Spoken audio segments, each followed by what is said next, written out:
Bueno, muy buenas tardes. Sean todos y todas bienvenidos y bienvenidas a la Facultad de Ciencias Sociales de la Universidad de Costa Rica. Es para nosotros y nosotras un honor su compañía en este evento del programa Ventanas a la Política Nacional, organizado en coordinación con el Observatorio de la Política Nacional de la Escuela de Ciencias Políticas. El tema que vamos a abordar el día de hoy es mitos y realidades de las reformas electorales.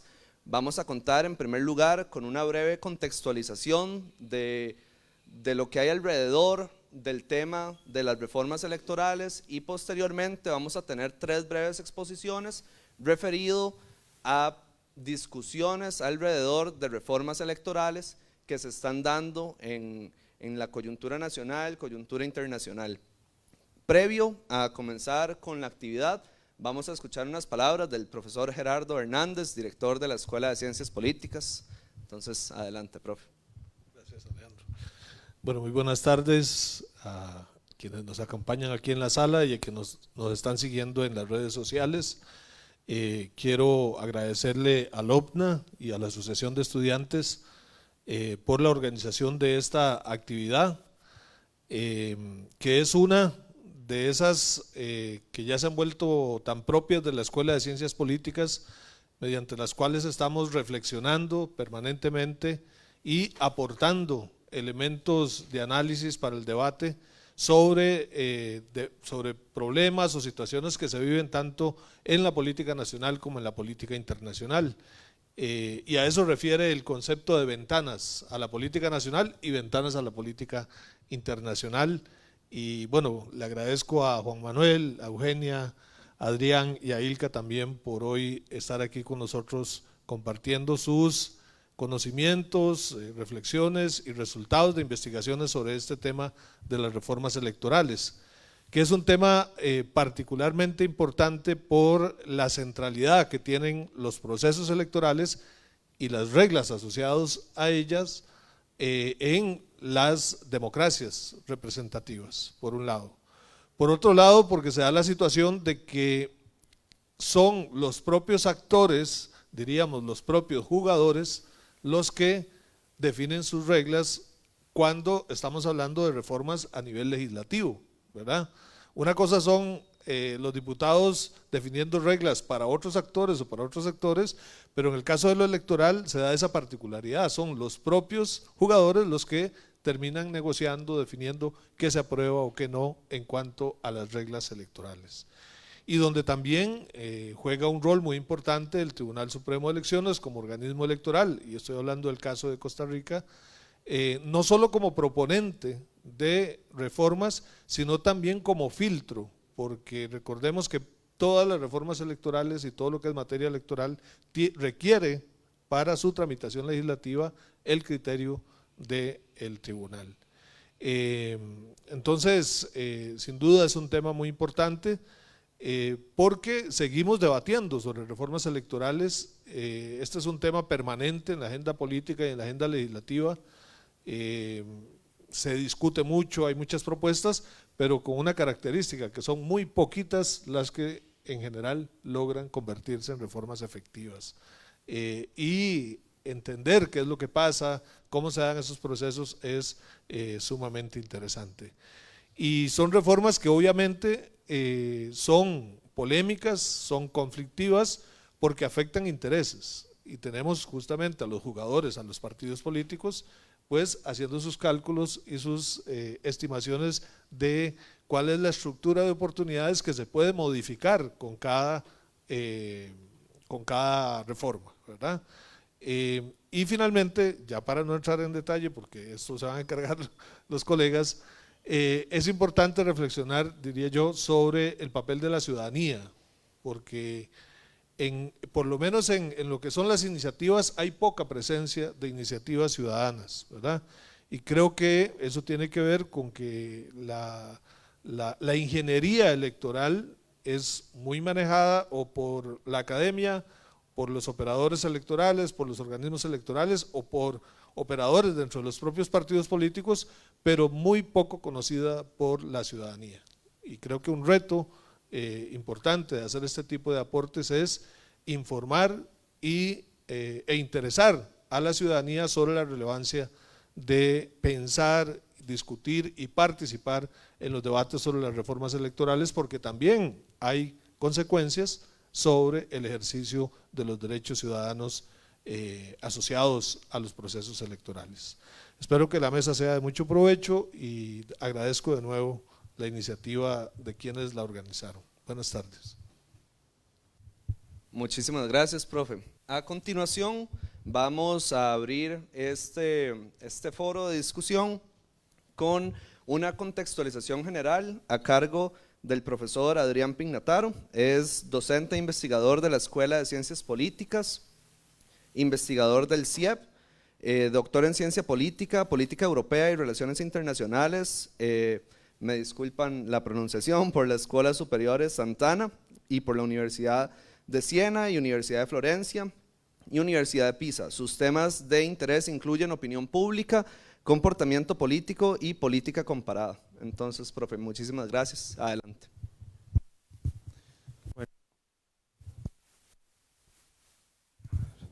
Buenas tardes. Muchas gracias al director de la escuela por la introducción, a Alejandro por la moderación y la organización, por supuesto, al OPNA, a la asociación, a la unidad de comunicación de la escuela y del decanato, que hace posible pues estos eventos. Yo me quiero referir a un mito persistente que podría llamarse la falacia electoralista. Este es un reduccionismo que consiste en pretender resolver todos los problemas públicos o una buena parte de los problemas públicos por medio de reformas electorales.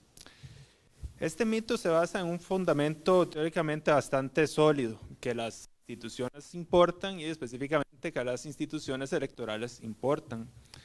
Es decir, las reglas con las cuales los votos de las personas votantes, incluyendo las mismas reglas que definen quiénes son las personas que pueden votar, deciden quiénes son elegidos y elegidas y quiénes no. Estas reglas son relevantes. Distribuyen el poder en una democracia, al menos el poder en manos de puestos elegibles. Esta idea podría decirse que es irrefutable, porque no estamos hablando nada de cómo gobiernan, ni para quién gobiernan, ni si gobiernan bien o mal, simplemente que son reglas que deciden quiénes gobiernan y cómo funcionan las elecciones. Entonces, termina siendo algo tautológico y por lo tanto verdadero. El problema es esperar que las elecciones en general y los sistemas electorales específicos tengan más poder del que realmente poseen. Esto me recuerda a las advertencias de Norberto Bobbio sobre las falsas promesas de la democracia, así como las recientes defensas de Adam Przeworski sobre el valor de la democracia como forma de autogobierno. Por ejemplo, esperar que la democracia elimine las oligarquías, la corrupción y los poderes invisibles es evaluar de forma injusta la democracia, porque la democracia no lo puede hacer, entonces esperar que lo resuelva, ¿verdad?, es ponerle una barrera demasiado alta a la democracia.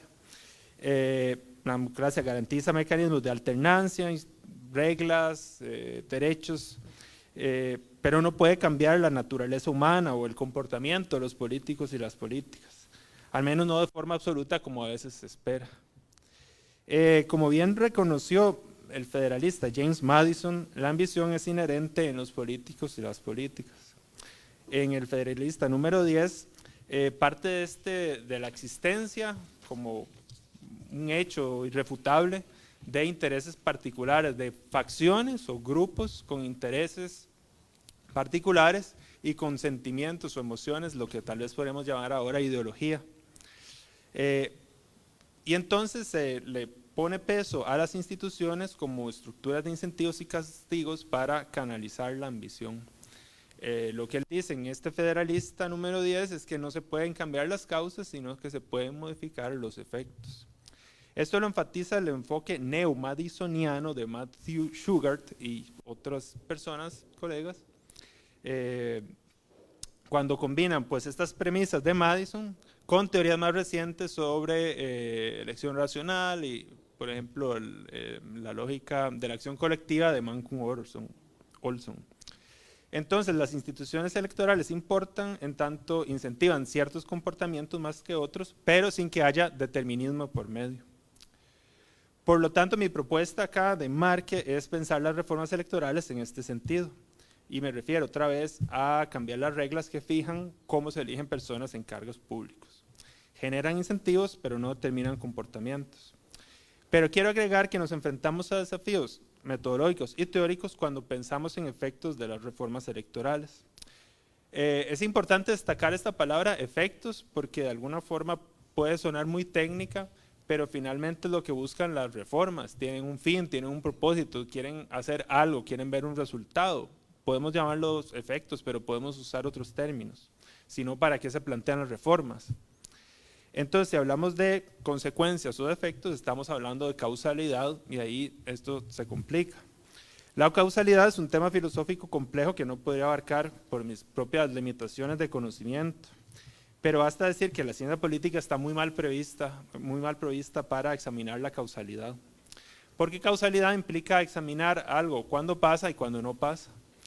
Pero, por ejemplo, podemos indagar, podríamos querer indagar qué pasaría si Costa Rica tiene un sistema de circunscripciones uninominales, o sea, pequeñas partes de territorio en donde cada una se elige una persona representante con mayoría simple.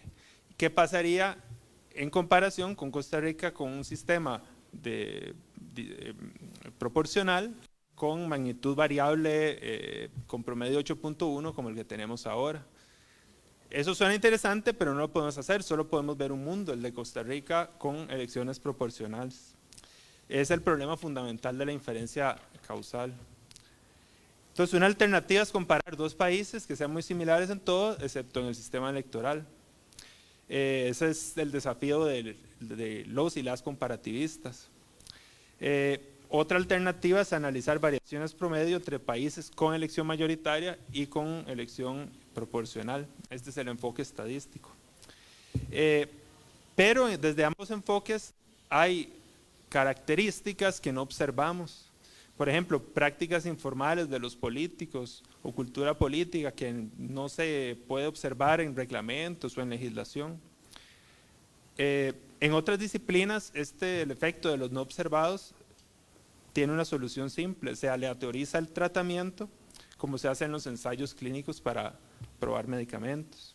En un experimento, entonces, los factores observados y no observados se distribuyen equitativamente en grupo de tratamiento o grupos de tratamiento, el grupo control. Pero en ciencia política no podemos aleatorizar sistemas electorales, obviamente, no podemos recetar sistemas electorales al azar. Otro problema es la variabilidad. Tenemos alrededor de 200 países en el mundo. Descontamos las dictaduras y autocracias, países que no usan sistemas democráticos para elegir, como el Vaticano. En las democracias, así, o semidemocracias que restan, podríamos clasificar los sistemas electorales en tres grandes familias: proporcionales, mayoritarios y mixtos. Y eso, bueno, parece útil, ¿verdad?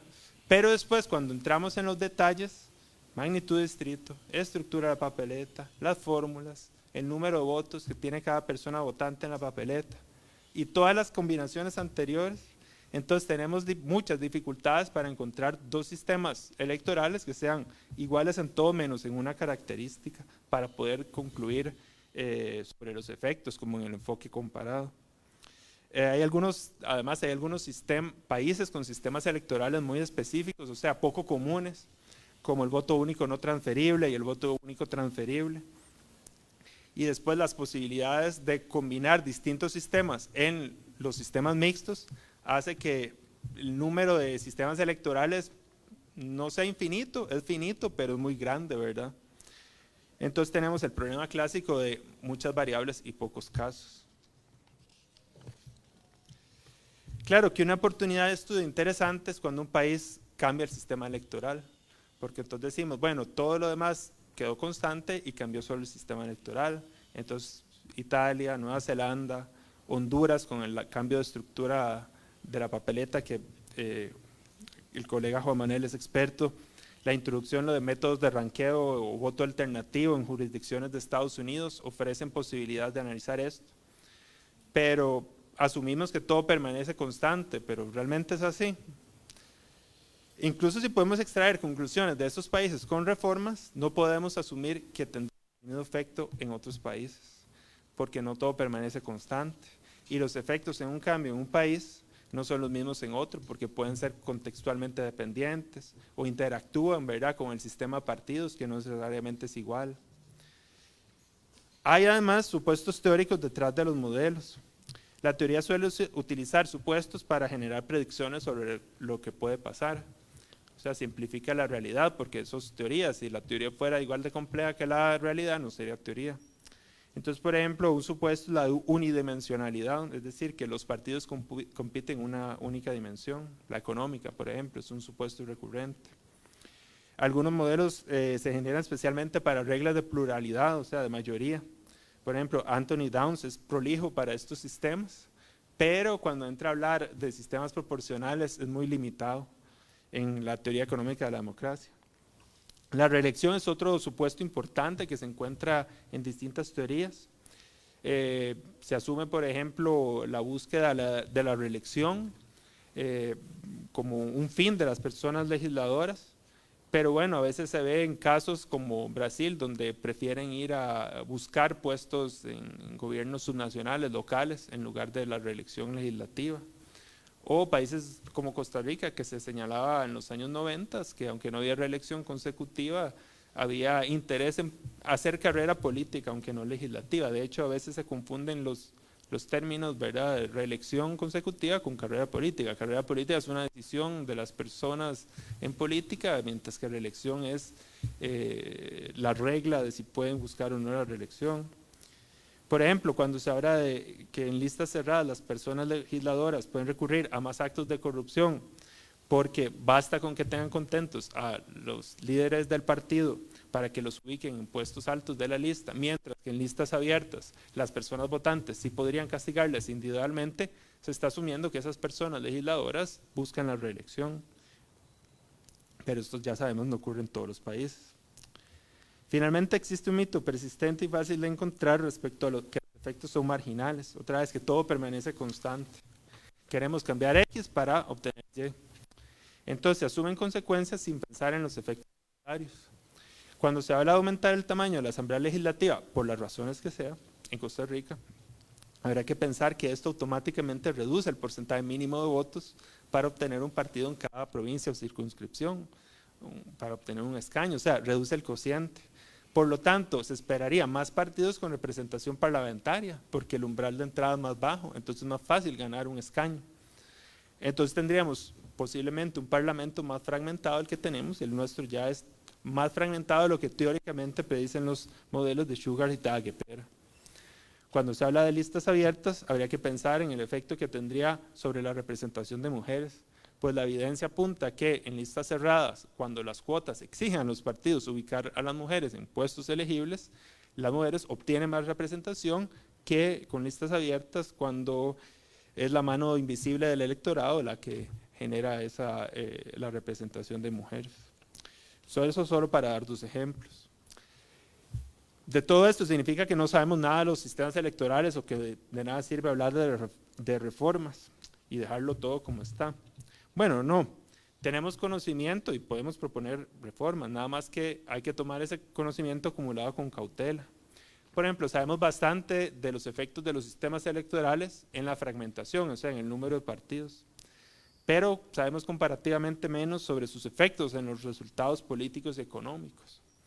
Uno de los estudios más sofisticados sobre el tema, los efectos económicos de las constituciones de Thorsten Pearson y Guido Tabellini, encuentra, por ejemplo, que en sistemas proporcionales, el gasto público, el gasto del estado de bienestar y los déficits fiscales tienden a ser mayores en 5%, 3%, 2% respecto a sistemas mayoritarios. A mi juicio son porcentajes modestos en comparación con algunas promesas de salvación desde la promoción de reformas electorales. Y en todo caso son resultados estadísticos con los típicos niveles de significancia, es decir, con una probabilidad de equivocarse al aclamar la significancia. Bueno, ¿y qué pasaría con un estudio que replica estas hipótesis? Para terminar, las reformas electorales deben pensarse dentro del rango de acción de los sistemas electorales. generan incentivos para que los políticos y las políticas se comporten en promedio de cierta forma. Pero por las limitaciones metodológicas propias de la ciencia política, estas predicciones deben asumirse con reservas. La dependencia del contexto no debe dejarse de lado, tampoco la agencia de políticos y políticas para adaptarse, resistir y combatir las reglas. A final de cuentas, como recuerda Colomer, son los partidos los que escogen las reglas electorales y como lo recuerda también el director Gerardo Hernández en la introducción. Difícilmente escogerían reglas que les perjudiquen a menos que esperen que perjudique a los otros partidos. En casos límites buscan cambiar las reglas del juego democrático a su favor, como explica Gretchen Helmke, cuando los presidentes se encuentran amenazados por otros poderes, no necesariamente cuando tienen mucho poder, sino más bien cuando tienen poco poder que limita su accionar, es cuando buscan romper las reglas del juego democrático. Así se entienden muchas erosiones democráticas en América Latina. Las reformas son, por lo tanto, parte del juego político. Es una redistribución del poder no muy diferente a la redistribución económica, hay perdedores y hay ganadores. La ciencia y la técnica con la que estudiamos y nos aproximamos al objeto, por más sofisticada que parezca o incluso que es, no debe engañarnos de la naturaleza política del objeto. Muchas gracias.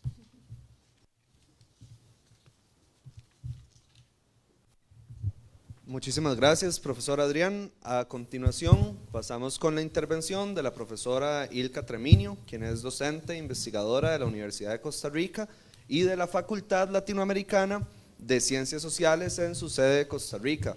La profesora Ilka es doctora en procesos políticos contemporáneos por la Universidad de Salamanca, se desempeña como directora de Flaxo Costa Rica y es profesora catedrática en este centro de estudios. Actualmente es la coordinadora de la Cátedra de Centroamérica de la Universidad de Costa Rica y entre sus temas de interés se destaca la política comparada, los procesos electorales y la reelección presidencial. Adelante, profe. Muchas gracias. Bueno, muy buenas tardes. Yo voy a referirme un poco al tema de reformas electorales y candidaturas independientes dentro de esta mirada de las reformas. Señalado Adrián, autores como Buquet, las reformas electorales van a ser un proceso competitivo que se dan en marcos democráticos, ¿verdad? Vamos a hablar entonces de cambios o transformaciones institucionales en modelos o regímenes democráticos. Y estos procesos de reforma van a ser impulsados a través de miembros de las élites políticas y pueden venir en paquetes de reforma. No necesariamente va a ser la alteración o la modificación de un artículo o dos artículos, sino que pueden venir en un conjunto de figuras. Que sean, por ejemplo, la matemática electoral con la que se eligen los miembros de las asambleas nacionales, pero también la manera en la que se inscriben los partidos políticos, los umbrales, la recolección de firmas, el financiamiento, etcétera.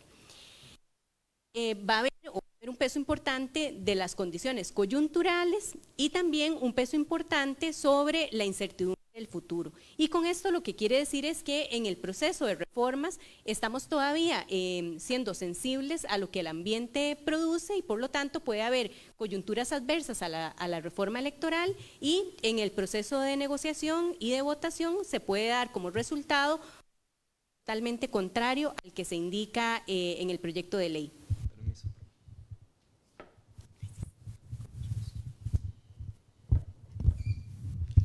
De manera que los proyectos de ley de reformas electorales entrañan un riesgo, ¿verdad? Entran a la corriente legislativa y en la corriente legislativa pueden surtir el efecto contrario al esperado por la élite, dependiendo tanto de las voluntades de quienes van a votar el proyecto de ley o lo modifican y también de los eventos coyunturales de ese periodo que son impredecibles. De manera tal que las reformas en estas perspectivas siempre van a atender también condiciones de crisis o disfuncionalidad para poder ganar algún poco de peso en la necesidad de generar estos cambios al nivel institucional. Estas crisis o problemas de eficacia van a ser las dos vías explicativas por las que Buquet considera que se puede tener éxito en un proceso de reforma electoral. Cuando hablamos de la crisis de legitimidad, fundamentalmente lo que se dice es que la élite gobernante, es decir, la clase política que se encuentra en ese momento en gobierno, empieza a crear distancia con respecto a la ciudadanía y por lo tanto las personas no consideran que están siendo debidamente representadas. Hay rompimiento en esos procesos o en esa cadena de delegación del mandato. y por otro lado los problemas de eficacia en los cuales la sociedad considera que la élite gobernante se encuentra bloqueada, que no está avanzando, no puede desbloquear proyectos de ley para tomar decisiones en materia de políticas públicas y entonces se tienen que crear mecanismos que permitan una salida al bloqueo que esa élite está produciendo en materia de gobierno. Por supuesto que esto implica un riesgo para la élite política porque al presentar un proceso de reforma, las consecuencias puede ser que éstas sean desplazadas del poder político y reducir su capacidad de influencia en el futuro, es decir, reducir su capacidad de colocar diputados en las asambleas nacionales, de ganar elecciones y por lo tanto perder con mayor frecuencia las elecciones y verse desplazada por otras élites ascendentes. De manera tal que estos proyectos de reforma electoral tienen que sortear al menos dos condiciones. Los mecanismos formales, ¿verdad?, que son aquellos que están escritos en los reglamentos y los códigos por los cuales transita el proceso de votación de una ley, ¿verdad?, y la consecución de un acuerdo político, es decir, los que impulsan, los impulsores de un proyecto de reforma tienen que generar negociaciones que les anticipen éxito en la reforma tal como está escrita para poder solventar el riesgo del declive como élite. Y por lo tanto tienen que anticipar los factores de largo plazo y la posibilidad de coyunturas críticas, una cuestión que es sumamente delicada. Cuando hablamos entonces de reformas electorales, vamos a verlas en la perspectiva de ganadores y perdedores, ¿verdad? Es decir, las reformas electorales siempre van a producir concentración o distribución del poder y por lo tanto las élites se van a ver en el poder, se van a ver beneficiadas o perjudicadas o suplantadas, ¿verdad? Entonces, cuando hablamos de coaliciones declinantes o élites declinantes, es decir, aquellas que han perdido legitimidad o están perdiendo capacidad de respuesta en el desempeño, entonces los proyectos de reforma se espera que sean más inclusivos, es decir, que cedan algunos espacios a otros grupos políticos con tal de no perder el poder. ¿Okay? Entonces estamos dispuestos a compartir espacios políticos siempre y cuando esto no desvirtúe nuestra capacidad de influencia en la escena política.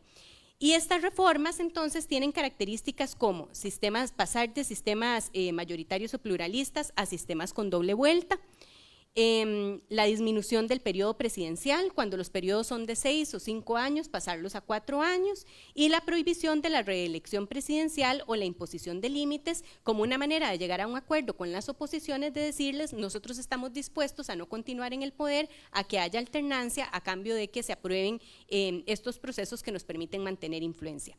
Mientras que las coaliciones o las élites ascendentes, es decir, las oposiciones que empiezan a ganar poder de dominar en la Asamblea Nacional o que tienen probabilidades de llegar a la presidencia, si son ellos quienes incorporan los proyectos de ley de reforma electoral, entonces van a buscar sistemas de mayoría o pluralismo que les garanticen mayorías más fuertes, aumento del periodo presidencial, ¿verdad? Pasar de los 4 años a los 6 para garantizarse mayor permanencia en el poder y por otro lado la aprobación de algún tipo de reelección que sea menos restrictiva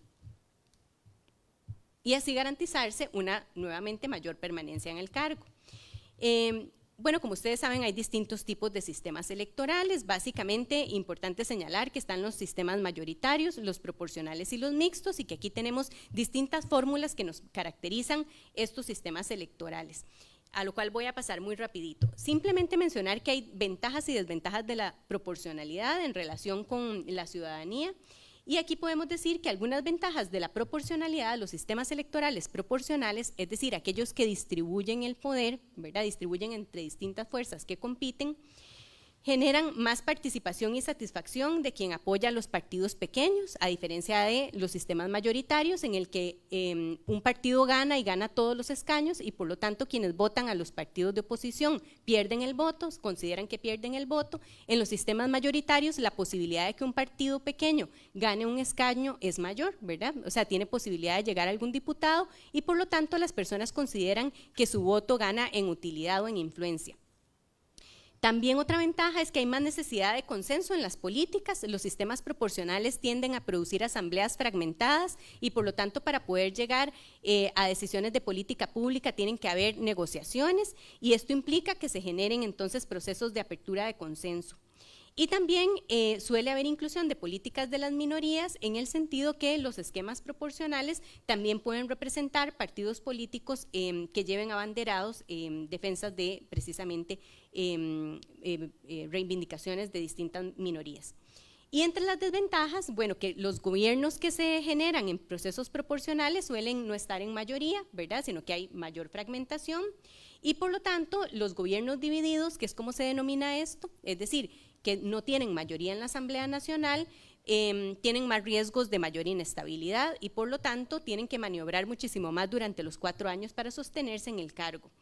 Y luego tienen que ceder, por ejemplo, en cargos ministeriales o tienen que ceder en políticas públicas para poder gobernar. Y esto se puede dar por medio de las negociaciones o de la formación de coaliciones.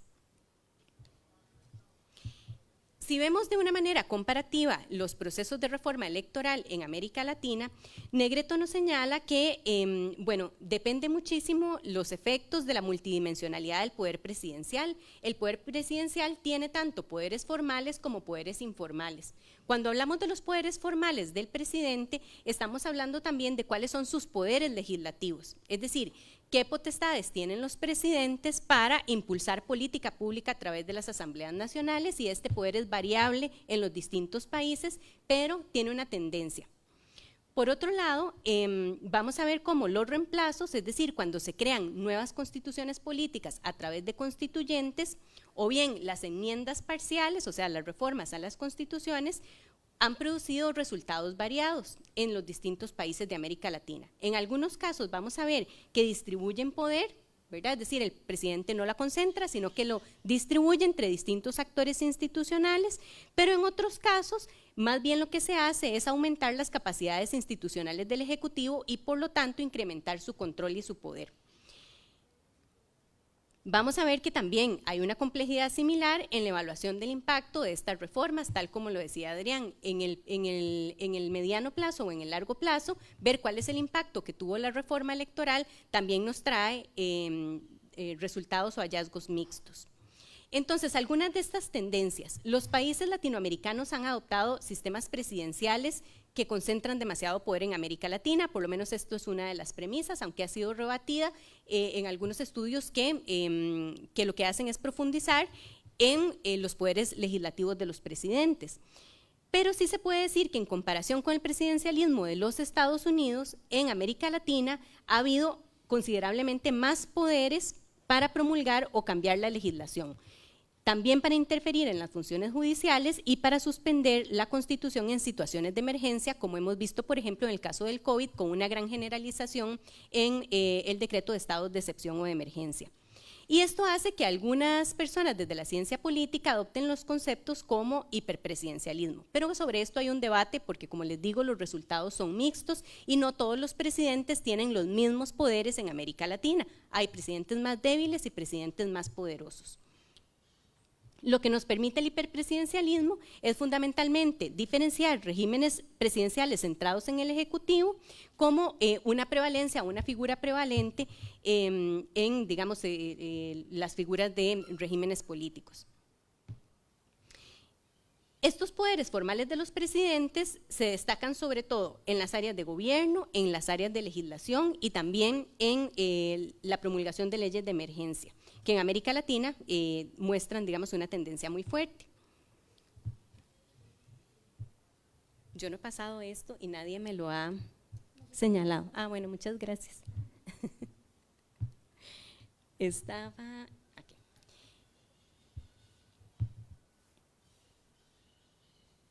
Entonces, bueno, como les mencionaba, vamos a decir que los poderes del presidente van a ser una mezcla entre las prerrogativas formales, es decir, lo que dice la norma, lo que dice la Constitución política, lo que dicen los reglamentos legislativos también, el poder de iniciativa de ley, por ejemplo, el poder de veto, el poder de decreto. Estas son todas prerrogativas formales porque están escritas en la ley.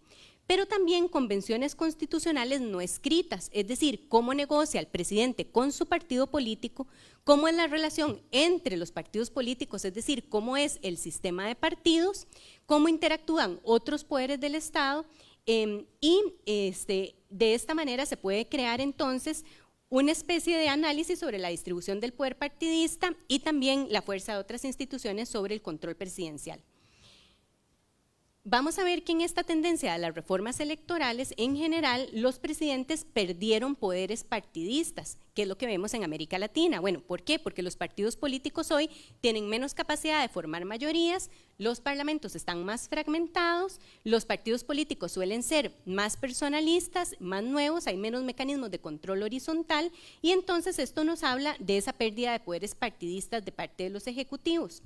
También pierden la capacidad la potestad de crear escenarios de emergencia por los controles del legislativo, y también podemos ver que adquieren considerables poderes legislativos proactivos, como los poderes de iniciativa de ley, control del presupuesto, decreto, veto, entre otros.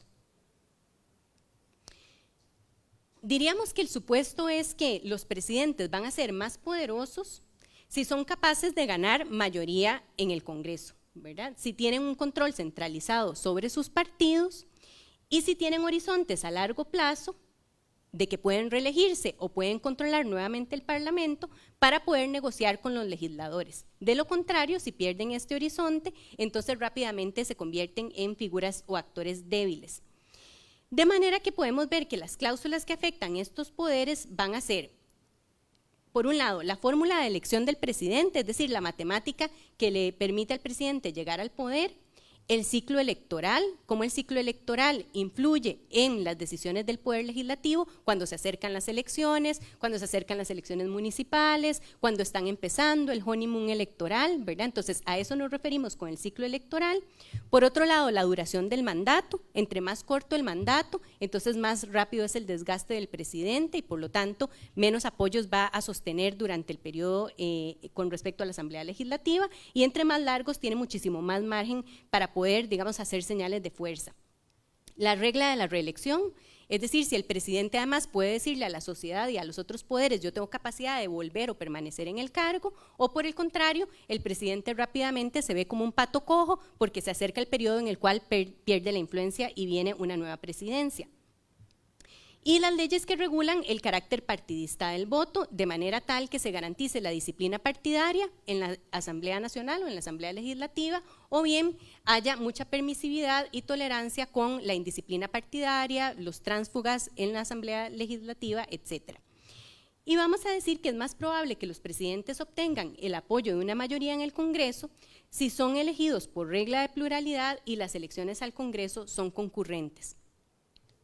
Con respecto a estas tendencias en las reformas electorales, entonces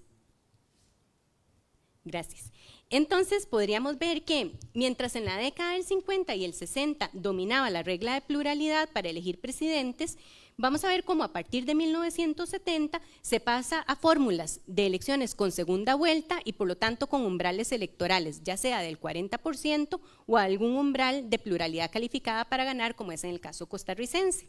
Aunque en el caso costarricense esta norma no se ha cambiado desde básicamente 1949, por lo cual no aplica, digamos, dentro de las visiones de reforma, pero sí en los demás países de América Latina.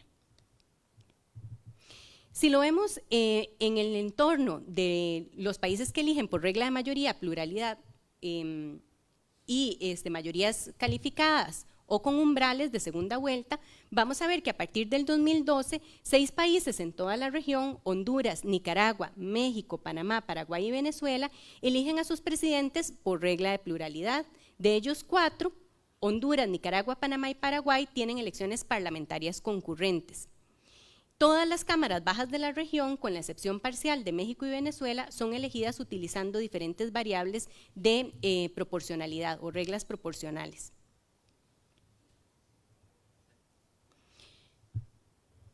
Entonces, como consecuencia de la combinación de presidentes elegidos por fórmulas de mayoría y legisladores elegidos por fórmulas proporcionales, la fragmentación del sistema de partidos ha aumentado en toda la región. Es decir, los presidentes van por una fórmula matemática, las asambleas van por una fórmula de distribución y esto hace muy difícil conciliar que el presidente domine el Parlamento, aun cuando haya un efecto que le permite impulsar o arrastrar mayor número de diputados a las asambleas nacionales. Los gobiernos divididos entonces son la norma en la mayoría de los países de América Latina. Para poner un ejemplo, aunque bastante desactualizado, vamos a ver que el NEP del Congreso en la región pasó de 2.7 en 1977 a 3.9 para el 2009. Por supuesto que estas cifras se han profundizado en los últimos años. Y también que hay una depreciación del valor de las etiquetas partidistas y los partidos entonces tienden a enfrentar más competencia y divisiones internas que el pasado. Se inscriben muchos más partidos, estos partidos suelen ser más nuevos, llevan más líderes outsiders y además a esto es importante agregar la presencia y la permisión de la inscripción de candidaturas independientes. Esto nos hace ver que hay una reducción neta del poder electoral y partidista de los presidentes, que este es un poder informal.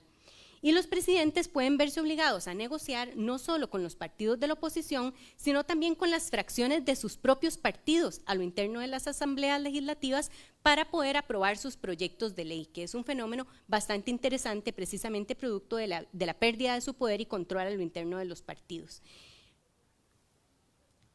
En esto también vamos a ver cómo la respuesta o la reacción en algunos casos es que los presidentes buscan entonces reformas que les permitan concentrar poder y revertir los controles horizontales del partido y las otras instituciones.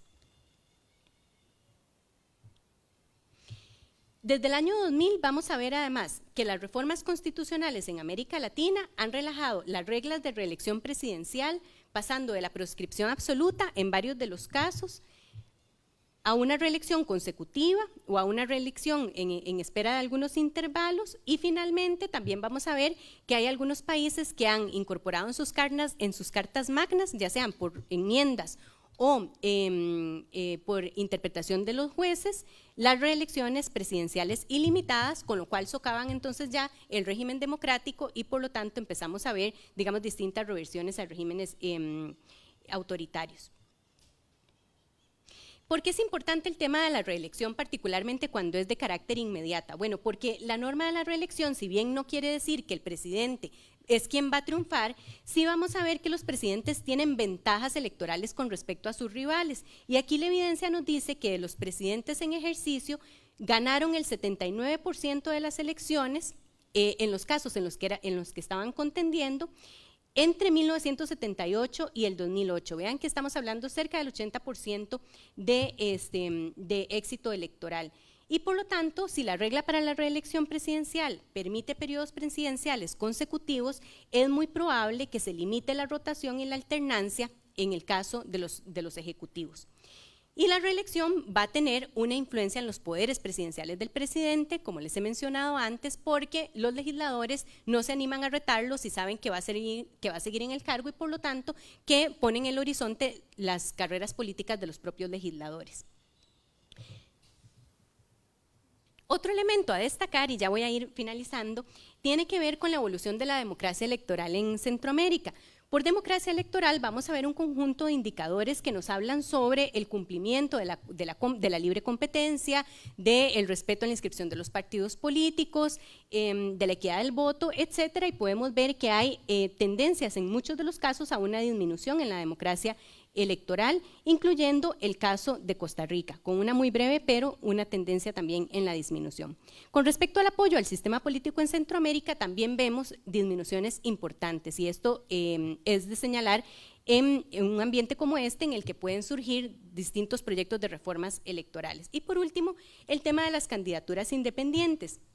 Aquí básicamente resaltar algunos argumentos. Como ustedes saben, hubo elecciones en México anteayer, y ahí pudimos ver algunos temas sobre las candidaturas independientes. Los argumentos suelen ser que se refuerza la democracia porque los ciudadanos que están insatisfechos con los partidos políticos pueden retar el monopolio de la representación de los partidos, pero lo cierto es que las candidaturas independientes, por lo menos de la evidencia mexicana, nos muestran que hay un gran esfuerzo en la recolección de firmas, ¿verdad? Que no es el mismo que se distribuye en un partido político en una sola persona, y por el otro lado el peso del financiamiento de la campaña electoral. Entonces esto lo que nos muestra es una estratificación. Las personas que tienen más éxito con las candidaturas independientes son las que tienen más recursos económicos, y esto puede deberse, digamos, al capital privado individual de la candidatura o bien también a redes que pueden estar vinculadas con, digamos, narcotráfico u otras fuentes de dinero que les permitan sostener las campañas. Entonces aquí podemos ver que también tienen muchas desventajas el tema de las candidaturas independientes, pero que existen algunas similitudes en el sentido que pueden tender a la aparición de outsiders, aunque también tenemos evidencia de la aparición de insiders que se han peleado con sus partidos políticos y recurren a las candidaturas independientes como mecanismo de sobrevivencia. En la literatura comparada, lo que nos encontramos entonces es que los sistemas electorales influyen en la fuerza electoral de las candidaturas independientes a través de cuáles son los requisitos de inscripción que tienen las personas, si el sistema político está centrado en las candidaturas o en los partidos, y aquí tiene que ver con que si es por mayoría o pluralidad, la magnitud del distrito, es decir, el tamaño de las personas que se eligen en ese territorio, si las listas son abiertas o si la matemática es proporcional. Algunos de los resultados son que sistemas de mayoría y pluralidad han probado favorecer las candidaturas independientes cuando los distritos son de menor tamaño porque reducen los costos de la campaña. Y por otro, que los sistemas proporcionales de listas abiertas favorecen las candidaturas independientes frente a las listas cerradas, y que los sistemas proporcionales con umbrales los ponen en desventaja frente a los partidos políticos. Algunas reflexiones que me gustaría señalar de estos estudios es que los presidentes hoy tienen menos poder electoral y partidista que en otros periodos históricos, porque debido a las reglas electorales más inclusivas y competitivas de las tendencias de reforma desde el 2008, es menos probable que obtengan mayorías en los congresos y que cuenten con el apoyo de partidos cohesionados internamente. Pero el tiempo de los presidentes en el cargo ha aumentado debido a las reglas más permisivas de la reelección presidencial, y esto tiende a limitar la rotación de individuos y partidos en el cargo y a fortalecer la posición de presidentes en las negociaciones legislativas. Y finalmente, que países como Ecuador y Perú presidenciales dan la potestad a sus presidentes para disolver el Congreso y de esta manera retar los mecanismos de control que se imponen sobre el Ejecutivo. Y con eso finalizo. Gracias. Muchísimas gracias a la profesora Ilka por su intervención. A continuación, seguimos con el profesor Juan Manuel Muñoz, quien igualmente es docente e investigador de la Escuela de Ciencias Políticas. El profesor es investigador del CIEP, es profesor asociado de la escuela, es doctor en Política y Relaciones Internacionales. No se escucha. Me dicen que no se escucha en la transmisión. Sí, ok.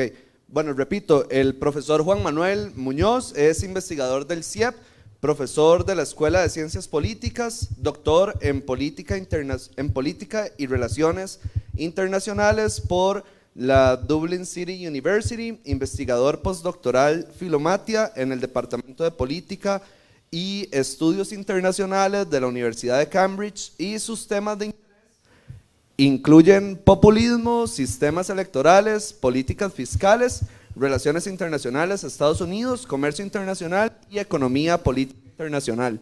Entonces, adelante, profe. Gracias, Alejandro. Yo me voy a referir, me invitaron a esta charla pensando en el tema específico de listas abiertas, porque es una potencial reforma que se ha discutido para el sistema electoral costarricense, sustituirlo por el sistema actual, que es el sistema de listas cerradas. Bueno, ¿y por qué me invitan a mí? Yo básicamente, cuando era estudiante doctoral, estudié los efectos del sistema de listas cerradas y listas abiertas en lo que en la literatura se llama efectos intrapartidarios, es decir, los efectos que tienen los sistemas electorales dentro de los partidos políticos.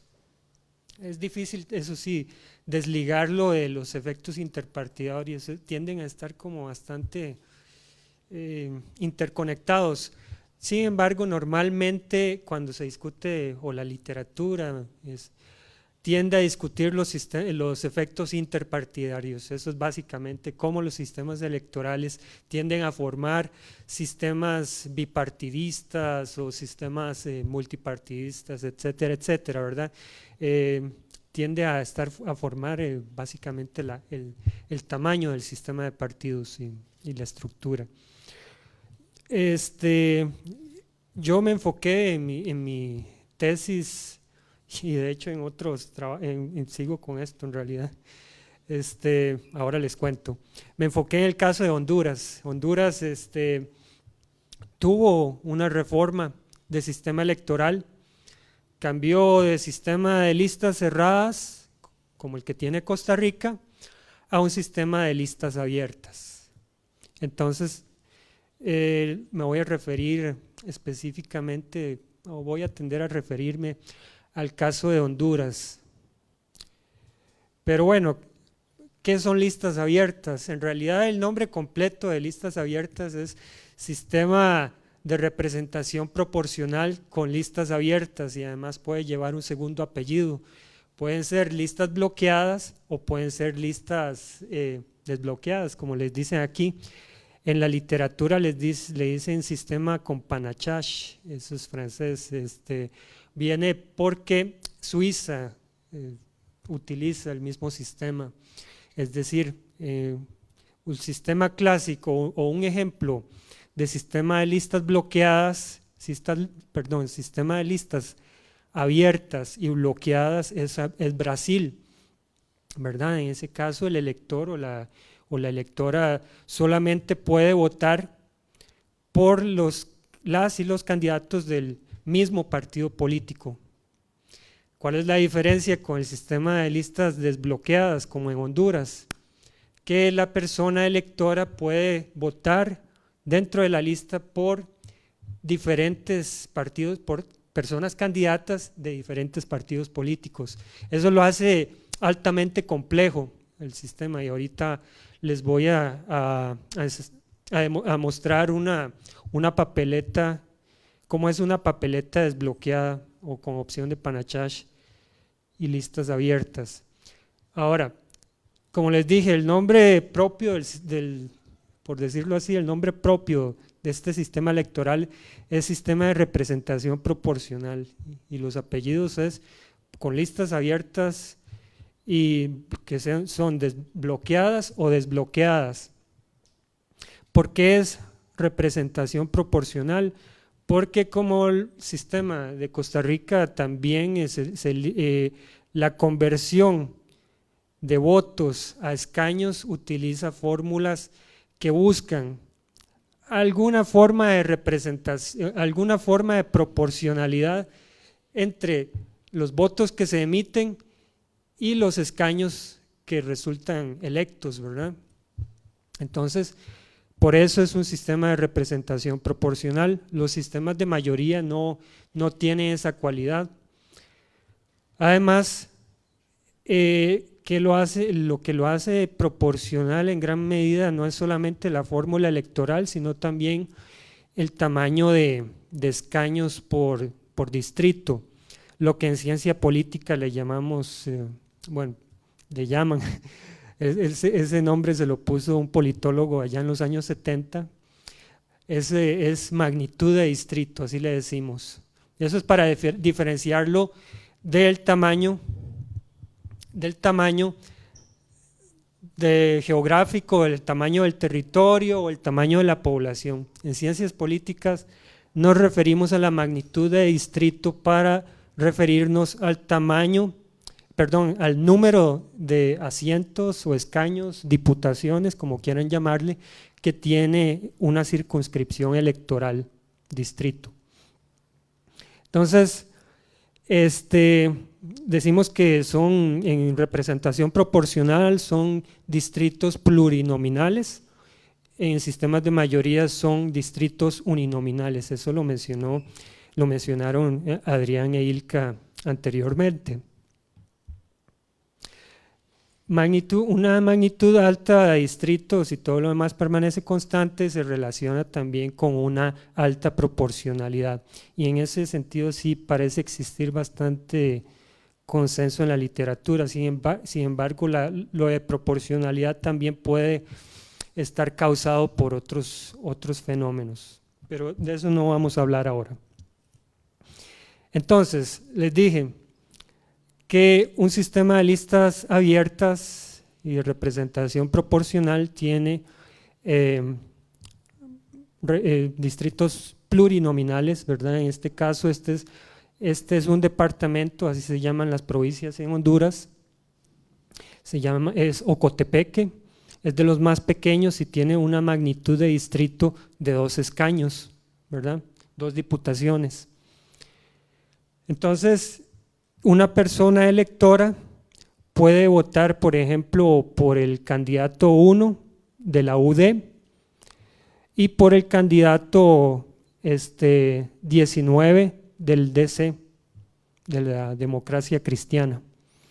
En Brasil solamente podrían votar por 1 y 2 de la UD o por 7 y 8 del PINU, por ejemplo, ¿verdad? Es porque está bloqueado, pero en Honduras está desbloqueado. Ahora la cosa se complica más cuando la magnitud de distrito es más grande. En este caso, Francisco Morazán, que es donde está ubicada la capital de Honduras, ustedes saben, Tegucigalpa. Francisco Morazán es un departamento que tiene 23 diputaciones y la persona electora entonces puede marcar 23 de esas casillas que ustedes ven en esa papeleta. Para algunos autores esto genera disonancia cognitiva, es decir, que bueno, es difícil tomar una decisión racional, digamos, cuando se tienen tantas opciones, ¿verdad? Es más fácil hacer combinaciones en una papeleta de este tipo, pero la complejidad aumenta con la magnitud de distrito. Entonces, 2 comparado a 23. En San José, entonces, imagínense una papeleta con 5 partidos, por ejemplo, o los 25 partidos que hubo en la elección anterior, multiplíquenlo por 19, entonces sería una papeleta bastante grande, ¿verdad? Bastante complejo la decisión en ese caso. Si se adoptara el mismo sistema electoral que en Honduras. Tal vez como en Brasil sería la persona electora solamente podría votar horizontalmente, pero no vertical horizontal. Ahora, en la literatura yo he buscado, bueno, cuáles son los argumentos a favor de las listas abiertas, y dentro de la literatura en ciencia política en realidad no hay tantos, por lo menos en lo más reciente. Les voy a contar un poco cuando se discutió el tema en Honduras. Esto fue allá por el año 1998. La razón de esto es porque, bueno, ya venía un proceso de cambio. El sistema electoral en Honduras era sumamente restrictivo. No voy a ahondar sobre ese tema, pero anteriormente se adoptó una reforma electoral que fue más permisiva para los partidos políticos pequeños. Pero en el 98, recuerden que Honduras fue afectada por el huracán Mitch, ¿verdad? Entonces ese huracán fue de consecuencias catastróficas para este país, y la comunidad internacional se comprometió con donaciones para la reconstrucción del país. La sociedad civil entonces presionó fuerte para imponer un sistema de votación nominal.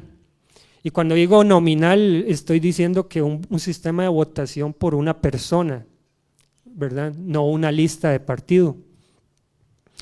Dentro de los sistemas electorales nominales, el sistema de mayoría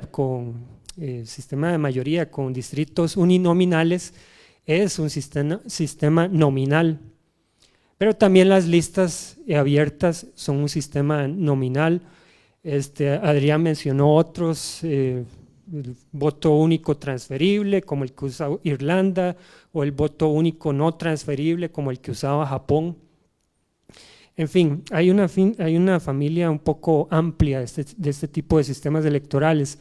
En Honduras la discusión estuvo entre mayoría o listas abiertas, pero como mencionó Ilka, los sistemas de mayoría tienen un efecto.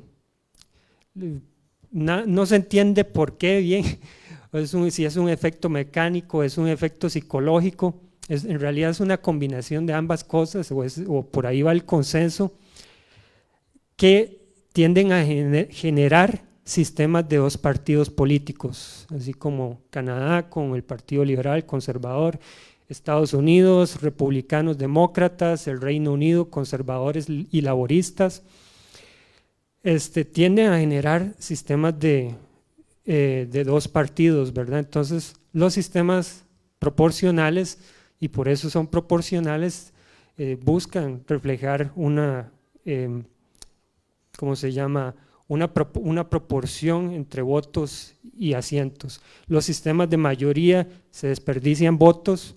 Si yo quiero votar por, qué sé yo, PAC, Acción Ciudadana en Costa Rica, supongamos que tuviera un sistema de mayoría, o quiero votar por PAC o el Frente Amplio, pero sé que lo más viable es que o Liberación o la Unidad van a quedar electos, entonces yo me enfrento al dilema: voto honestamente, sinceramente por el partido por el que más late mi corazón, o voto estratégicamente por uno de los partidos que yo creo que va a ganar las elecciones.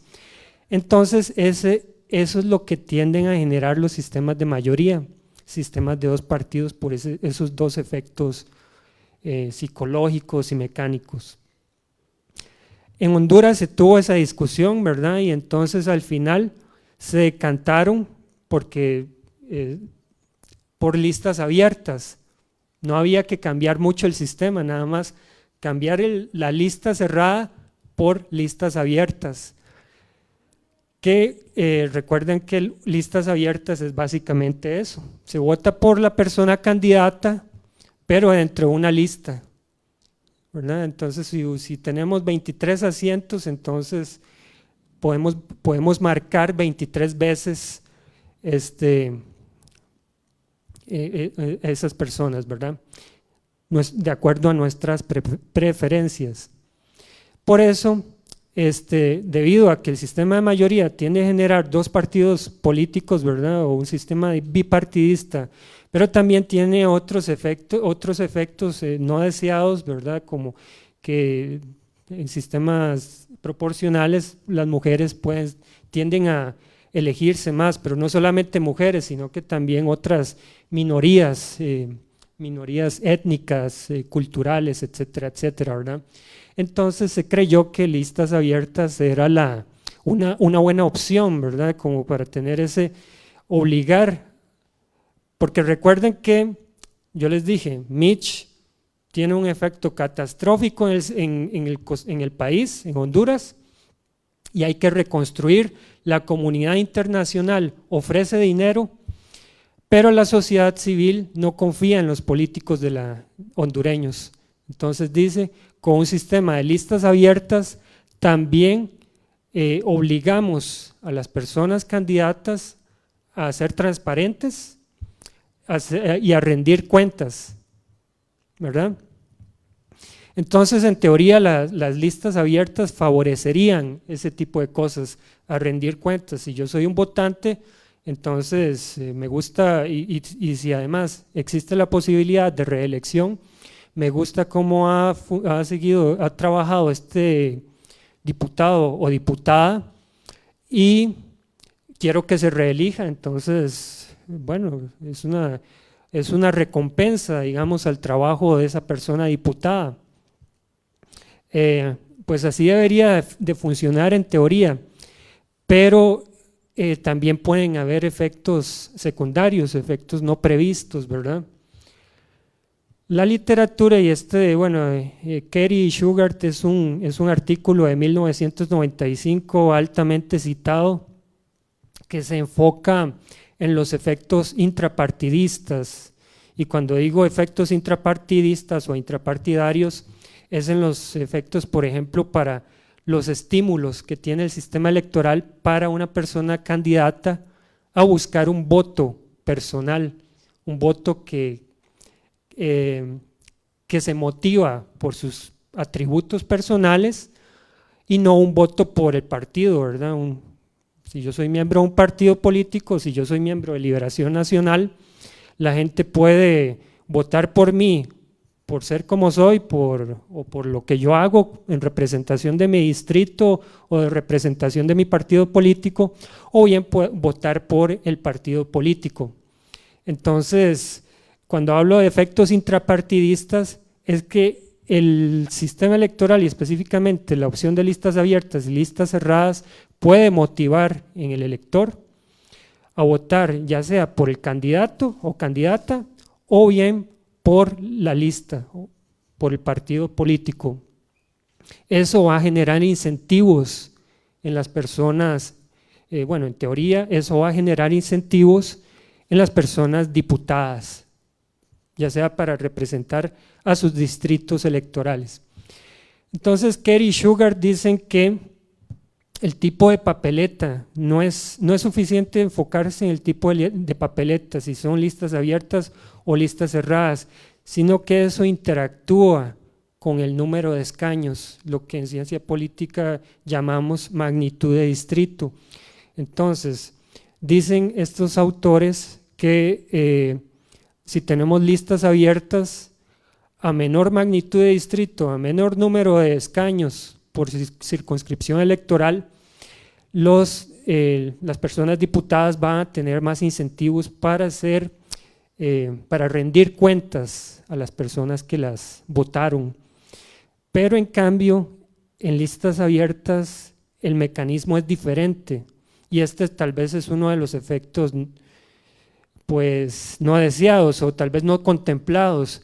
Lo que pasa, dicen Kerr y Sugar, y yo creo que la evidencia apoya bastante la evidencia, esta hipótesis, que en listas abiertas el mecanismo es competencia intrapartidaria.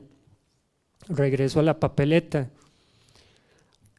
Una persona diputada que quiera obtener votos en una papeleta de este tamaño, digamos, tiene que buscar destacarse, ¿verdad? Tiene que buscar destacarse de ahí porque no puede usar la bandera del partido, porque en eso todos nos parecemos, todas las personas miembros de un partido político, en eso tenemos en común. Tengo que diferenciarme de mis copartidarios, ¿verdad? Y en ese sentido tengo que competir con mis copartidarios porque ellos pueden quitarme el asiento, pueden quitarme el escaño. Entonces, la cuestión es que listas abiertas genera competencia intrapartidaria y entre más grande es la magnitud de distrito, más grande es la competencia intrapartidaria. Ahora, recuerden que en Honduras dije que una de las motivaciones era hacer más transparente el sistema, la función de las personas legisladoras, hacerlas más que rindan cuentas.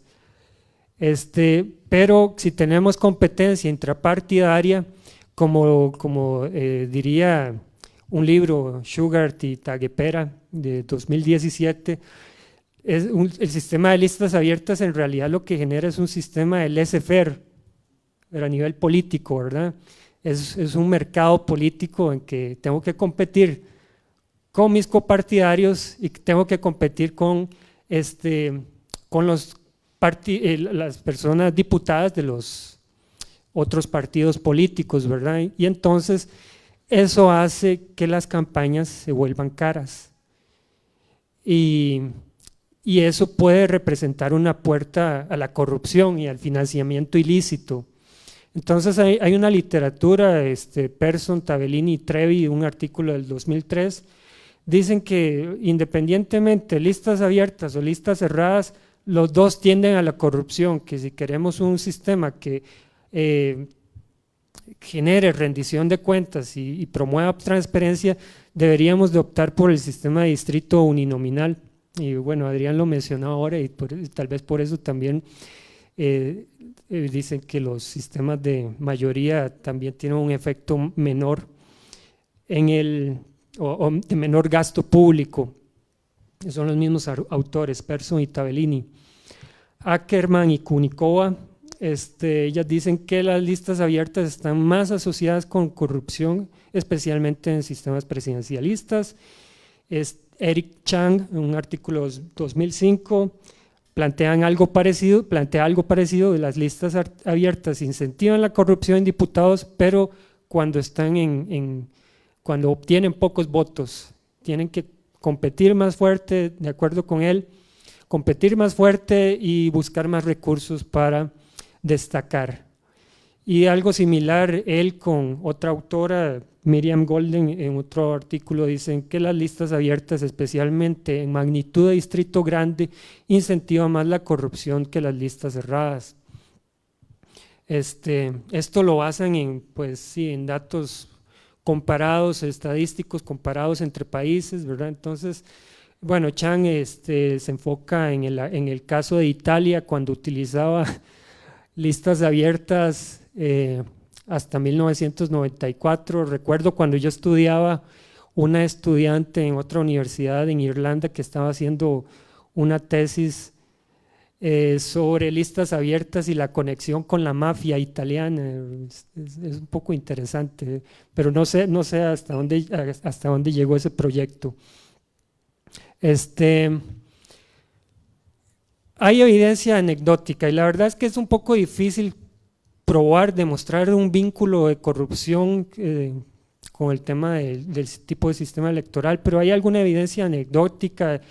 Yo en posts de blogs, ¿verdad?, he estado defendiendo de que Honduras, los problemas de corrupción de la última década en Honduras probablemente están relacionados por el tema de que las y los diputados necesitan financiarse y se han financiado ya sea con recursos de narcotráfico o también desviando fondos, como el caso, fue un caso grande en el 2014 que motivó a la constitución de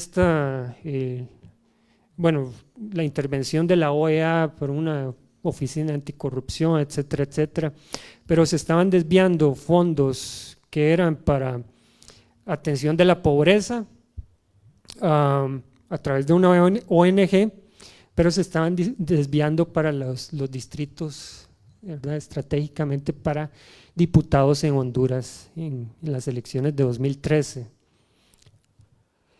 En Brasil, como lo dice este artículo, se da un caso parecido, el caso que llevó a Lula un tiempo a la cárcel y se trajo a Dilma Rousseff, se trajo el gobierno de Dilma Rousseff. Eso tenía que ver con compra de votos de diputados brasileños. Entonces, ¿cómo se compran los votos? Bueno, y en realidad los sistemas de voto nominal en Estados Unidos es bastante famoso por una cosa que ellos mismos llaman en inglés pork barrel politics, ¿verdad? Eso es idiomático, es parte de la historia, la cultura de Estados Unidos, pero básicamente lo que quiere decir con eso es que los legisladores en Estados Unidos utilizan recursos de fondos federales, pero para el gasto público, para que el gasto público se vaya a sus distritos electorales y que eso les ayude a su reelección. Como les dije, en Honduras lo que yo tengo sobre temas de corrupción es más anecdótico. He estado investigando, investigué el tema de si el sistema electoral, listas cerradas y abiertas, afecta la presentación de iniciativas de ley locales, ¿verdad? Y parece que sí, por lo menos la evidencia que yo colecté en Honduras es estadísticamente significativa, ¿verdad? En ese gráfico ustedes pueden ver que antes de la reforma de 2004, que cambió a listas abiertas, se mantenía relativamente, venía bastante baja, digamos, el número de proyectos de ley locales en Honduras. A partir de 2004, especialmente en 2006, aumenta el número de proyectos de ley y bueno, una anécdota es que cuando yo tuve que transcribir como 5,000 títulos de proyectos de ley cuando estaba investigando eso, y cuando llegué a 2000 yo creí que iba a terminar rápido, pero cuando llegué a 2004 el tiempo se me alargó muchísimo, ¿verdad? Pero vean también que tampoco significa que los proyectos de ley que se presentan se aprueban, ¿verdad? Sino que lo que los diputados hacen es presentan proyectos de ley, pero no siempre buscan aprobarlos. Entre ellos negocian, obviamente, saben que no es factible aprobarlos, pero presentar un proyecto de ley y luego decirle a las personas votantes en su distrito, vea que yo presenté tal proyecto y ahí estoy manejándome, ¿verdad?, para que se apruebe. Eso ya les da señales, eso ya es un indicador de que el diputado o diputada está trabajando para su distrito. Y he estado trabajando, espero terminar, bueno, publicar eso, ojalá, en temas de gasto público. Y parece que sí, también encuentro yo o defiendo que existe una relación estadísticamente significativa entre los dos y de acuerdo a distintos mecanismos de los sistemas electorales. Pero para concluir, frecuentemente se argumenta que los sistemas de representación proporcional con listas abiertas mejoran la transparencia y rendición de cuentas, que mejorarían también la cercanía legislatura, electorado. Y es una intención bastante noble, ¿verdad? Esto tiene además que por ser representación proporcional no tendrían los problemas asociados a los sistemas de mayoría. Este es el sesgo que les mencioné de generar sistemas bipartidistas. Sin embargo, las listas abiertas generan competencia intrapartidaria, o por lo menos eso es lo que sugiere la mayoría de evidencia comparada y también de estudios de caso. La competencia intrapartidaria aumenta a mayor número de escaños por circunscripción electoral, es decir, la magnitud de distrito. Y la competencia intrapartidaria tiene el incentivo no deseado de financiar campañas caras. Y ese financiamiento a veces se presta para corrupción y también para financiamiento ilícito. Entonces, en realidad listas abiertas no tienen los beneficios que se le auguran, ¿verdad? Hay otra literatura que menciona que tiene efectos en la unidad partidaria, ¿verdad? Porque si los candidatos y candidatas están compitiendo entre sí, ¿verdad? Eso tiene un efecto tal vez negativo en la unidad dentro del partido político, y si estoy en gobierno tengo que negociar no solamente con el bloque de partidos del partido político, de mi partido político, sino que también tengo que negociar individualmente con legisladoras y legisladores, y a veces en temas que requieren no leyes específicas, ¿verdad?, leyes programáticas o sustantivas, sino que más bien tengo que negociar con recursos públicos, con dinero. Eso sería. Muchas gracias. Muchísimas gracias, profe. Bueno, la profesora Ilka tenía un compromiso de agenda, por lo tanto nos deja en este momento. Agradecerle su participación. A usted las gracias, profe. Y a continuación, el siguiente punto de exposición sería por parte de la profesora Eugenia Aguirre, quien es docente e investigadora de la Escuela de Ciencias Políticas de la Universidad de Costa Rica, es investigadora del CIEP, co-coordinadora del Observatorio de la Política Nacional y actualmente es la presidenta del Colegio de Profesionales en Ciencias Políticas y Relaciones Internacionales. La profesora es máster en Gerencia de Políticas y Programas Sociales por el Instituto Centroamericano de Administración Pública, egresada también de esta escuela en su licenciatura, y sus temas de interés incluyen política nacional, política social, gobiernos locales, administración pública y toma de decisiones. Adelante, profe. Muchas gracias, Alejandro, y muchas gracias a las personas que siguen acá con nosotros en sala y a quienes están en la transmisión. Es un gusto pues compartir con ustedes esta tarde, al menos de mi parte, en nombre del Observatorio de la Política Nacional, pues seguirles agradeciendo esa disposición. Voy a ser muy breve porque les agarré ya muy cansados, cansadas, se les ven las caritas, aunque siguen siendo bellos y bellas. Pero sí quiero contarles un poquito de esta investigación que traemos y les explico por qué hablo en plural. Con la doctoranda Carolina Ovares Sánchez, quien está en la Universidad de San Martín en Argentina. Estamos haciendo un trabajo que busca abordar una regla electoral que es la doble postulación. En concreto, como pregunta central del trabajo, cómo se ha utilizado la figura de la doble postulación en Costa Rica, y de manera complementaria queremos explicar qué factores, o buscamos responder qué factores inciden en el uso de esta figura.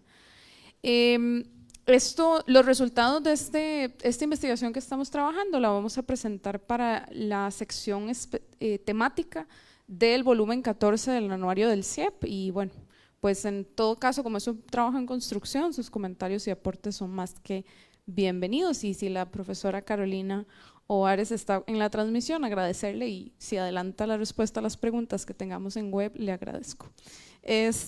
Bueno, lo primero es de qué estamos hablando cuando decimos doble postulación. También se le conoce como doble candidatura, candidatura simultánea o candidatura múltiple. Se da cuando en una misma elección una persona candidata se postula para más de un cargo o categoría, ya sea por el mismo partido o por partidos políticos distintos en un mismo proceso electoral. En Costa Rica esta regla electoral existe desde 1996, se utilizó por primera vez en las elecciones de 1998 y existe para la postulación simultánea para el cargo de vicepresidencia y diputación, o vicepresidencia, cualquiera de las dos vicepresidencias en el país, y una diputación. Según datos del Observatorio de Reformas Electorales de la Universidad Nacional Autónoma de México, solamente Costa Rica y Panamá tienen habilitada esta figura de los 18 países analizados. Bolivia y Uruguay son los únicos países en donde la prohibición está a nivel constitucional, y en el resto de los países la prohibición de la doble postulación está en la normativa. Por eso hace el caso interesante, por eso lo vamos a llevar también al Congreso Centroamericano de Ciencias Políticas para ver qué nos pueden decir por allá en Panamá. Pero es un caso extraño, es una regla electoral distinta en términos de la región. En términos teóricos hay un importante vacío sobre las posibles explicaciones que justifiquen su uso o su prohibición, a pesar de que la tendencia, como les decía, es la prohibición, y no hay literatura que justifique las razones de esta postura. Entonces, cuando enmarcamos esta regla electoral en la discusión teórica, nos tenemos que ir a todo el desarrollo teórico de la selección de candidaturas a lo interno de los partidos políticos, que constituye un paso posterior a lo que conocemos como reclutamiento político. Entonces, vuelvo, una vez con estas aclaraciones de partida, vuelvo a nuestro caso. Se estableció en el año 1996 mediante una reforma al Código Electoral de esa época. Ese código, el de 1952, fue derogado, y en la normativa vigente, la que tenemos actualmente, no se instituye la prohibición expresa para la doble postulación. El argumento del tribunal es que a nivel constitucional no se proscribe, por lo que de acuerdo al principio de legalidad no podrían imponerse restricciones a lo que no esté expresamente prevista en el ordenamiento jurídico positivo. Y lo simpático de esto, estoy hablando de una regla electoral muy particular de Costa Rica y Panamá, sobre donde casi no hay desarrollo teórico y donde básicamente no tenemos desarrollo empírico tampoco, y hay 3 proyectos de ley en la Asamblea Legislativa de este periodo constitucional que la busca prohibir. Entonces, bueno, creo que los aportes son interesantes. Lo que les quería mostrar, o lo que tengo para hoy, porque seguimos trabajando sobre las posibles explicaciones, es un poco los datos que hemos recopilado de los casos que existen sobre el uso de la figura de la doble postulación. Entonces, si me ayudas ahí. En la generalidad, de 1998 a 2002, se han presentado 300 personas a las candidaturas que integran la fórmula presidencial, presidencia y vicepresidencias. De eso total, un 25%, es decir, 75 candidaturas, también figuraron en listas para diputaciones. Las elecciones en las que más se recurrió a la figura fueron en las de 2014 y las de 2022. Estas dos elecciones suman el 56% de los casos de uso de la doble postulación. Y tenemos que diferenciar que 35 han buscado la diputación y la presidencia de manera simultánea y 40 con la vicepresidencia, cualquiera de las dos. Ahí sí no pudimos distinguir ese orden. Pero también es de interés que al menos 54 de estos casos en la lista se distribuyeron en el listado de las diputaciones por la provincia de San José, que tiene que ver, por supuesto, con la magnitud del distrito que nos explicaba Juan Manuel hace un ratito. En términos de partidos políticos, a lo largo de la explicación, digamos, del uso de esta figura, tenemos un total de 34 partidos políticos que han utilizado esta doble postulación. 18 de ellos solo lo han hecho una vez, es decir, solo han apostado a la doble postulación una vez, y 7 casos en 2 ocasiones. Tenemos partidos políticos, aunque personas es una asociación práctica ya más asociado como a los resultados que encontramos. Hay partidos que son o que disfrutan en sobremanera el uso de esta figura, la aprovechan muchísimo como una regla electoral o la buscan aprovechar, y han utilizado la doble postulación en 7 ocasiones cada uno. Se trata del Partido de Integración Nacional y el Partido de los Trabajadores. El caso de Partido Nueva Generación y Accesibilidad sin Exclusión, se trata de 6 candidaturas, y con 4 candidaturas a lo largo del periodo, el Partido Movimiento Libertario y Restauración Nacional. Tenemos a Fuerza Democrática, Renovación Costarricense y Nueva República con 3 candidaturas cada uno. Lo que queremos explicar un poco en esa tabla es en qué elección se inaugura el uso de esta figura por parte de los partidos políticos que se suman. Sobre los casos exitosos, que es lo que nosotras estamos llamando como autoras, a quienes logran ya sea la presidencia, alguno de los 2 cargos a los que se postulan, no tenemos evidencia, no ha pasado que alguien que haya recurrido a la doble postulación haya ganado la presidencia o la vicepresidencia, sino lo que ha pasado es que se han ganado curules o escaños en la Asamblea Legislativa.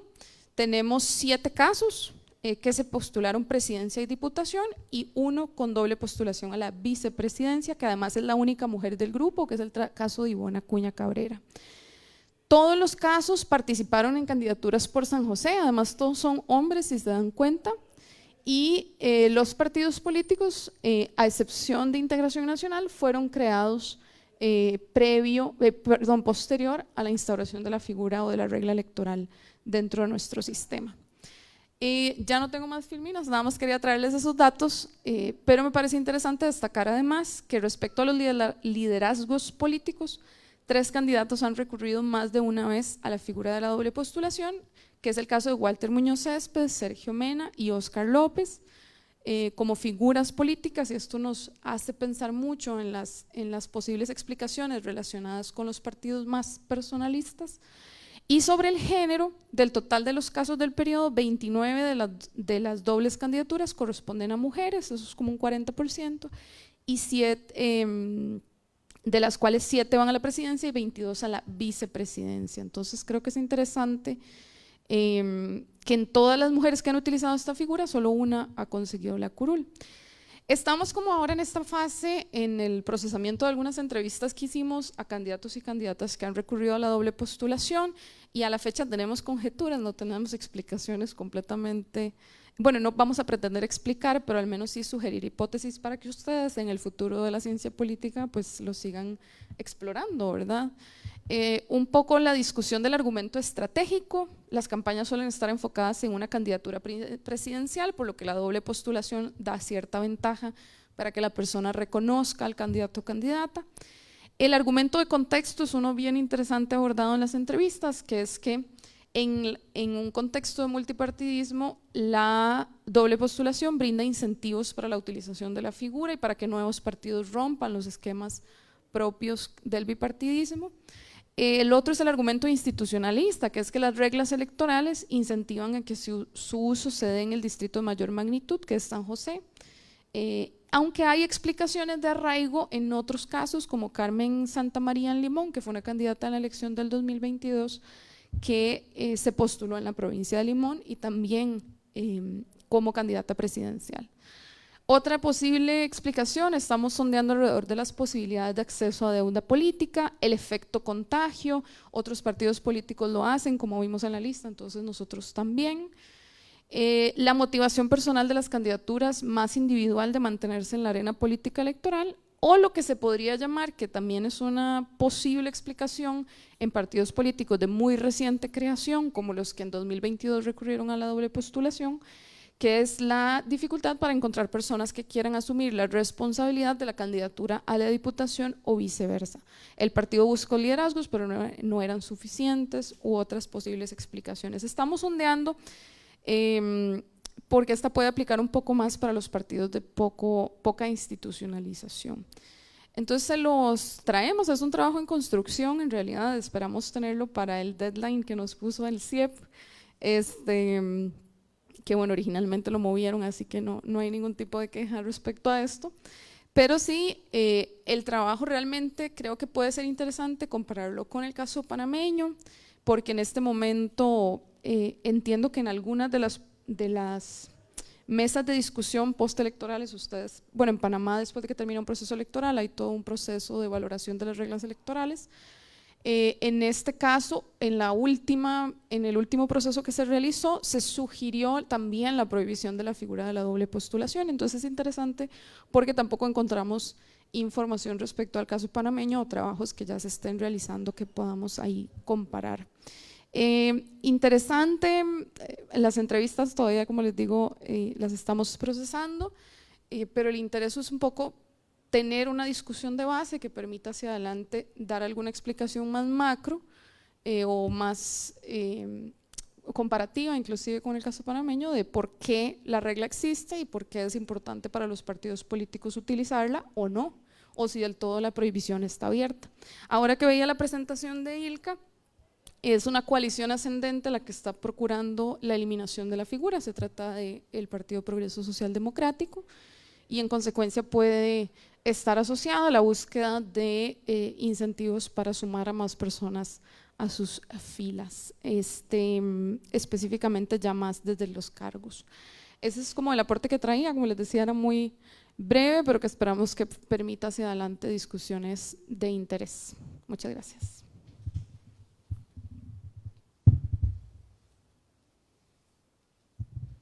Bueno, agradecerle a la profesora Eugenia por su exposición. A continuación vamos a pasar a una sección súper breve de comentarios y consultas. En primer lugar hay un comentario del profesor Harold Villegas en la transmisión de la Escuela de Ciencias Políticas, quien nos dice: en el caso de Chile, la dictadura heredó un sistema electoral binominal mayoritario, lo que excluyó por muchos años al Partido Comunista y las izquierdas de lograr escaños. Fue con la presidenta Bachelet que se logró el cambio del sistema electoral, lo que permitió el acceso del Partido Comunista e izquierdas a escaños parlamentarios, tanto en el Congreso como en el Senado.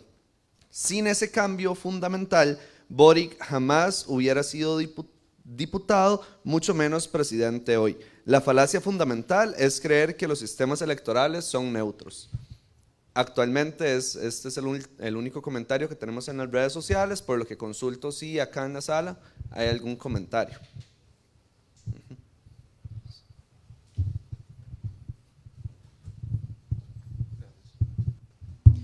Bueno, buenas tardes. Primero, muchas gracias a los profes por esas exposiciones tan nítidas.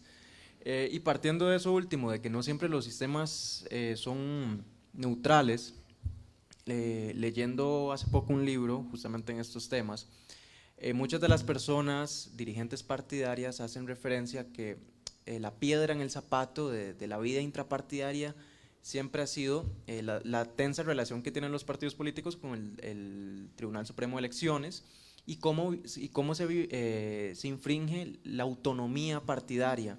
Y creo que son fantasmas del pasado que se han visto ahora en estas últimas discusiones del último paquete de reformas electorales. Entonces, quería saber, en vista de todo esto, qué valoraciones se pueden hacer o cómo influye esa correlación de fuerzas y esa relación partidos políticos, Tribunal Supremo de Elecciones, y hasta qué punto es válido este argumento de la autonomía partidaria como un mecanismo fundamental en el funcionamiento del sistema de partidos. Gracias.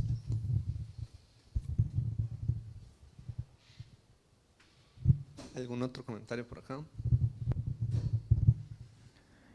Muy buenas tardes, profes. Excelente exposición. Tal vez hacerles una pregunta con la información que había dado la profesora Ilka acerca de las candidaturas independientes, ya que la diputada Pilar Cisneros sugirió hace como un mes hacer una reforma para permitir candidaturas independientes en la Asamblea Legislativa. Y la literatura en ciencias políticas siempre nos dice como que los partidos políticos son parte de la democracia. Entonces, esto puede ser, esta idea de la diputada Cisneros, como se dice popularmente, una ocurrencia.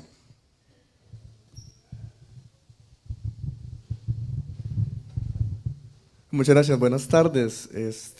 Muchas gracias por las participaciones y demás, profes, muy acertadas. Mi consulta va por el tema de el costo de la democracia, ¿verdad?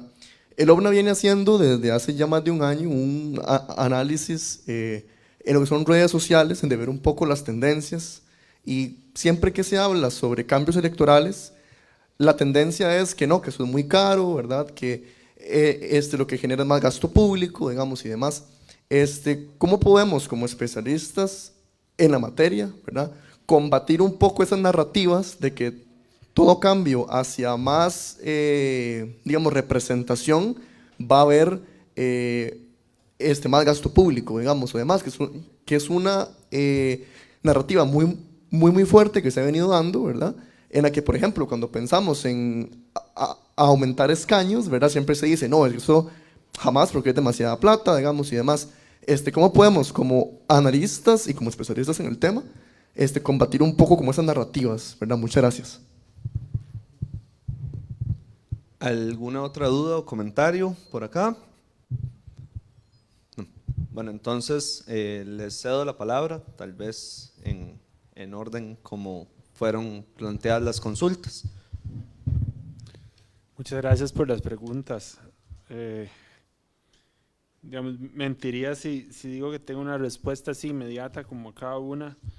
Me llama la atención tal vez lo subteorizado que ha sido la relación entre partidos, órganos electorales, órganos de administración electoral como el tribunal y sistemas electorales. O sea, siempre se habla así de la relación partidos-sistema electoral en dos vías, ¿verdad? Pero esa relación con un órgano electoral, digamos, en estas teorías que hemos discutido acá no está presente. No estoy seguro qué se refería como con autonomía partidaria. Eso no me quedó claro.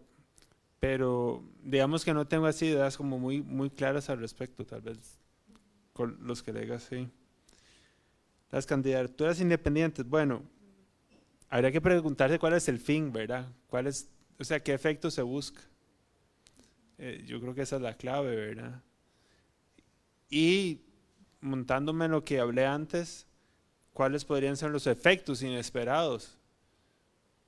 Por un lado, uno podría decir, bueno, sí, va a incrementar los costos de negociación parlamentaria, van a hacer que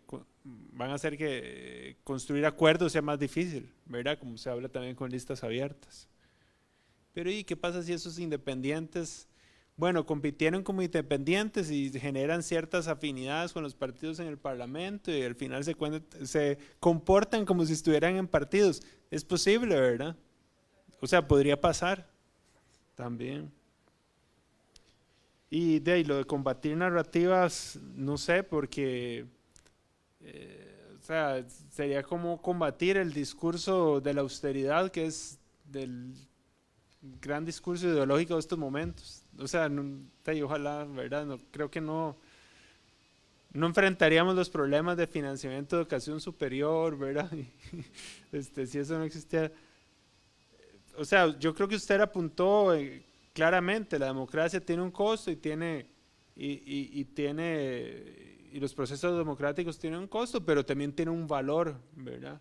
Tal vez destacar el valor, pero, o sea, yo lo vería, ¿cómo combatir la ideología de la austeridad? No sé, ¿verdad? La estamos perdiendo, ya la perdimos, ¿verdad?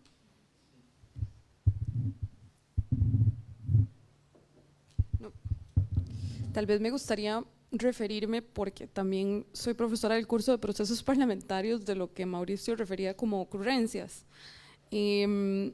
Hay muchísima teoría, como plantea Juan Manuel, respecto a que los diputados y diputadas, cuando presentan proyectos de ley, normalmente lo hacen de cara a un electorado, a una base electoral, que aunque el proyecto de ley no se convierta en ley, de alguna manera se ve satisfecho en términos de sus intereses y en términos de las discusiones que quieren plantear en la agenda pública. Creo que además de llamarles ocurrencias o al lado de llamarles de esa manera, habría que explorar cuáles son las intenciones, los efectos, como bien planteaba también el colega Adrián, pero especialmente cómo se concreta y el cómo, el detalle, y se los digo porque el proyecto, aunque se ha hablado, no se ha presentado, no lo conocemos, y falta, y definitivamente eso es una crítica que yo sostengo en muchos espacios, y quienes han sido estudiantes míos lo saben, falta mucha pericia y mucha investigación para la elaboración de iniciativas de ley desde el Congreso. Normalmente la información sigue siendo un monopolio desde los poderes ejecutivos, que normalmente tienen también más éxito en la aprobación de su legislación. Creo que agregaría eso, y comparto pues las demás valoraciones que compartía Adrián.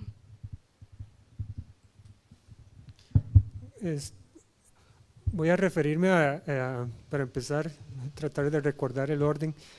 El profesor Harold Villegas comentaba de la reforma electoral de Chile, y bueno, sí, estoy de acuerdo en que las reformas electorales no son neutras, pero lo que quería comentar es que bueno, hasta donde tengo conocimiento, esa reforma nueva de Chile es un sistema de listas abiertas, y en parte